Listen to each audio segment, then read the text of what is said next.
long story short, the end of the night came, and the final match was a Royal Rumble. Okay. And the only way to get eliminated in a Royal Rumble is being tossed over the top rope, and your feet have to hit the ground. Yeah.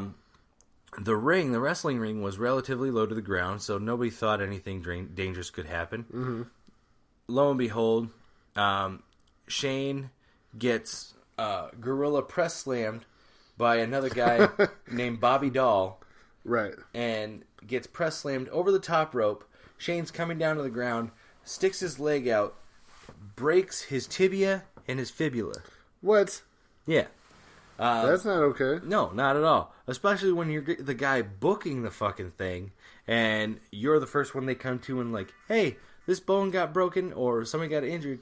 It's time for you to pay up. Right. I am not a rich man. And neither is Eric or Steven. So, everybody's freaking out, whatever.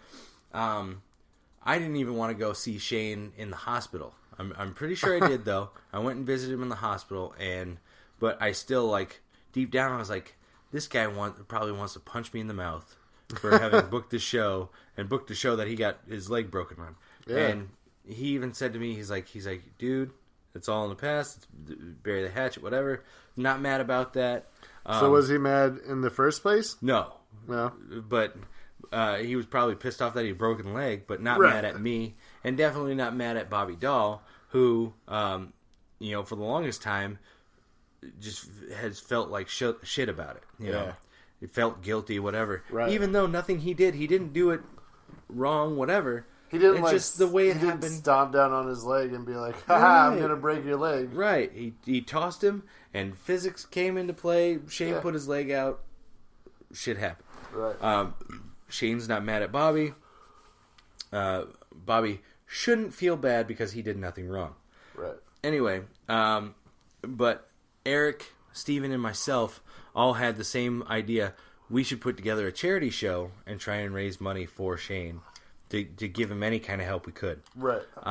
We ended up booking the show and ended up having Seth Rollins there at the show. Wow. He didn't wrestle because at the time he was Ring of Honor World Heavyweight Champion.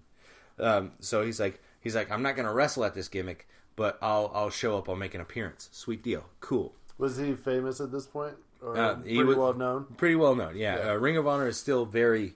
it's highly regarded in the wrestling community. Gotcha. Even though it's not seen on weekly television like WWE is. Right. So he's still a pretty big deal, and that was still just a step under WWE. So he was on his way in. So he says, I'm not going to wrestle at your gimmick, but I'll show up. Sweet deal. We had the idea to put Shane on the commentary table, because we did live commentary for it. And we thought, how fun would it be to have, at the time, Tyler Black, but now everybody knows him as Seth Rollins. How fun would it be to have Shane and Tyler Black do commentary together for this charity show for Shane's leg? Like, sweet, great idea. And we raised some money for him, got that to him, and we talked more about those shows in the podcast. We had 2.5 fucking hours to do it. Yeah. But I'm going to shorten it up here. So anyway, fast forward to recently, AAW up in Chicago has started putting out tweets like, hey, we're going to be putting together a show that we have a Royal Rumble at. We're gonna book some guys to come in and make surprise appearances from years gone by. Who do you think we should book? And a couple people on there like, if you guys brought in Shane Hollister again, I'd freak the fuck out. And Shane liked those tweets, Yeah. And so one of the guys, one of the owners of AAW, I believe he's still an owner, Danny Daniels, contacted Shane.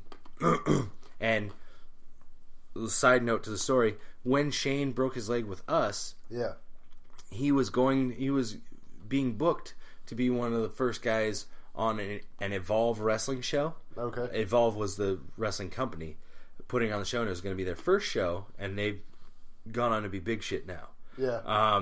And then he was also working for AAW at the time. Danny Daniels was fed in Chicago. Okay. Fast forward back to now, Danny Daniels got a hold of Shane and said, hey, saw those tweets. Are you interested? You want to do this thing? Whatever. Shane's like, I don't know, man. I got to talk it over with my wife, blah, blah, blah. Right. and Daniel's in the conversation, a little jab at him, but also I kind of took it as like, fuck. Was Danny Daniels said, I promise no gorilla press slams over the top rope. And I was like, fuck. I was like, I'm in the zeitgeist now. So overall, it was a fun conversation. Sounds good, man. Yeah, we got to talk about a little bit about everything. It was a lot of fun. Yeah. Nice. Other than that, man, kids are going nuts. Stepson is still trying to fight the grain. What was it? Not too long ago, or a few days ago, I guess. My wife had to kind of let him know that he is not our equal when she gave him chores to do, and he only did like part of one of the chores. Oh. And then he's like, all right, I'm out of here, and took off in his car and went to his buddy's house. Right. My wife was in the shower at the time. I have kind of taken a new place where I'm not saying shit to him. I'm not asking him to do anything. I'm not asking anything of him. Right. Just because anything I say to this child has been met with confrontation and fights. So I was like, you know what? We can't fight if I don't say anything to him, or if I have no, because that's how it goes. If he wants something from us, whatever, he requests it. He comes to us and asks for it, whatever. If I say anything other than yes, sir, met with a fight. So I've stayed back. If he's not killing himself, he's not hurting anybody else, I've stepped back. I think that's smart. Yeah. So I've stayed out of the way. I didn't know the deal that my wife and him had because I was just getting off work at the time. So she was in the shower when he left. He didn't say anything to me. He just left. Right. Yelled in the bathroom, all right, bye, and he took off. My wife gets out of the shower, looks around, sees that he didn't do the stuff he was supposed to do, promptly calls him and lets him know, you fucked up. Like, you had all this shit to do. And he's, well, I'm already at my buddy's house. Yeah. Okay, cool. Come home. Right. You have this stuff to do. But I've got too much on my plate. I've got school. I work. And my wife told him, we work. Everybody in this house works. You work the least out of all of us. I feel like Jack's kind of been slacking. Oh, yeah. No, he drags his ass. 3 years old. Come on. He drags his ass for sure. Yeah, no. But my wife told him, it's like, me, you, and Brandon all work, and you work the least of us. Right. Like, that's no excuse. But I've got school. Like, we work and we take care of your brother and sister. We've got all this shit going on. We maintain the house. When you, like, his level of chores, he does the most minute shit. Right. And still puts up a fight about it. Right. I haven't been able to hang out with my friends. He's with his friends every fucking weekend. Right. It's, so again, no excuse. So yeah. It's been a fight about everything. I was proud of my wife because she, for the longest time, she's kind of let him skate by and just, oh, I'll do this tomorrow. Okay, only if you promise, though. Yeah. But in that, I think some of the emotion from being fired, it like got to her, and she's just like, you know what? I'm not gonna be stepped on. So she told him, like, you are not my equal. Get back to the house. Do what you're supposed to. And he stomped his feet and came home. Did enough to get by, and then hid out in his room. So kids will do that. Yeah, that's the stepson side of things. The babies are doing well. I'll be honest with you though. Jack's my son, 3 years old. He's having a little trouble paying attention. You say, "Hey, listen to me. Make eye contact." Anything, he looks the other way. He looks everywhere but at you. And it's kind of making us nervous. Just he hears what he wants to hear. We don't know if that's just selective hearing, or selective listening, or there's more there. So, wife and I talked about it a little bit more. My wife's pressing more for like having him evaluated, that kind of thing. I've heard differing opinions in the fact that you should wait a little bit longer to have kids evaluated. I've heard school age. Are you talking about like to see if maybe he has like some sort of learning disability, like autism or something like that? Yeah. I don't think it here, and I'm not a doctor, and I don't have kids. And I don't know what it's yeah. like. It's a weird thing to tell other people how to raise their kids, I think, but I think still I'm open to opinion. Well, I just think I think it's probably a little young because doctors are prescription happy, and even though they're out to help people, they're also out to make money. So I'm not saying that it's a bad thing to get your kids checked out. What I would recommend, just what I think I would personally do and feel more comfortable with, is to get a bunch of opinions. So if you take them to one psychiatrist or whatever, and she says, "Oh yeah, Jack has autism," you'd be like, "Okay, thank you," and then go get it checked out. Or if they say, "Don't stop studying," no, I don't. He doesn't have autism, but still go out and because it's not. I mean, doctors, even though they're very smart people, they get stuff wrong sometimes. Yeah, and sometimes they're motivated by money. So I would just recommend getting a bunch of opinions and kind of see where that leads you. Yeah, it I don't know.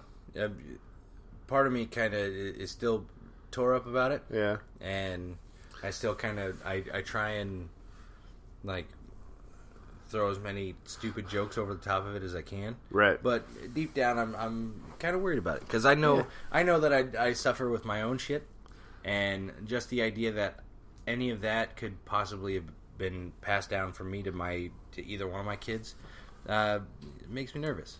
But makes also, me feel guilty. Yeah, but I would also remember that even kids with disabilities, if that were the case, they still live fulfilling lives. It just may be harder, but it's not. I don't know. I think the term disability puts a different kind of feel to it that may not always be true. So For sure.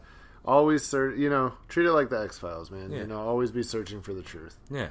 And it's nerve wracking for sure. I can't imagine. We've had friends with kids evaluate their kids, either at Jack's age or a little bit earlier, and we've heard some differing opinions, like, oh, that's too young, or what have you. But at the end of the day, we just don't know, and the uncertainty, I think, is what kills that feeling more.